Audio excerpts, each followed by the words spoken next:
comment est-ce que l'école encadre l'associatif? C'est vrai que l'associatif, comme il y en a beaucoup, c'est aussi réglementé. Des associations, généralement, ça va être les bureaux qui gèrent ça, que ce soit le bureau des élèves, le fameux BDE, ou le bureau des sports. Eux vont avoir des budgets qui vont être alloués en partie par l'école ou par des sponsors. Ça peut être des gros budgets, ça va jusqu'à plusieurs centaines de milliers d'euros pour certaines écoles. Et ensuite, ces budgets vont se répartir. Donc ça va être l'encadrement, on va dire, financier.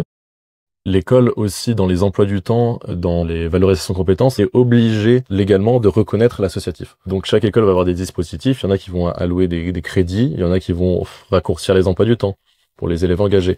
Il y en a qui vont valider des compétences qu'on validerait autrement, comme, je sais pas, la gestion de projet, c'est un cours qui peut être dans le dispensé des écoles, mais si un élève a un projet associatif solide, il va valider cette compétence non pas avec le cours, mais avec son engagement.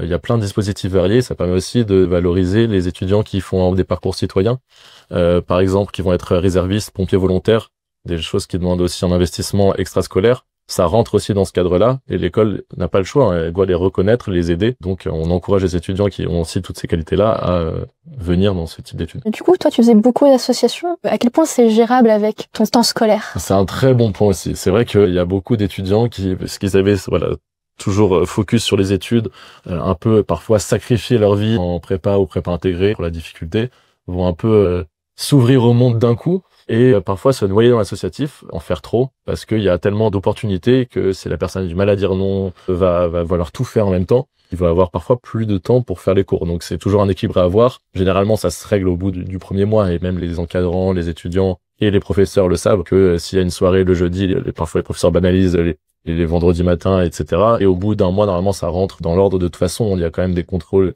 continus, donc il faut avoir la moyenne pour valider quand même. Donc mais c'est une note d'attention qu'il faut faire. Je suis tout à fait d'accord. Il faut pas foncer tête baissée dans toutes les associations qu'on propose, au risque de mettre un peu son année en péril, d'avoir des rattrapages, etc. Bien sûr, ça m'est jamais arrivé.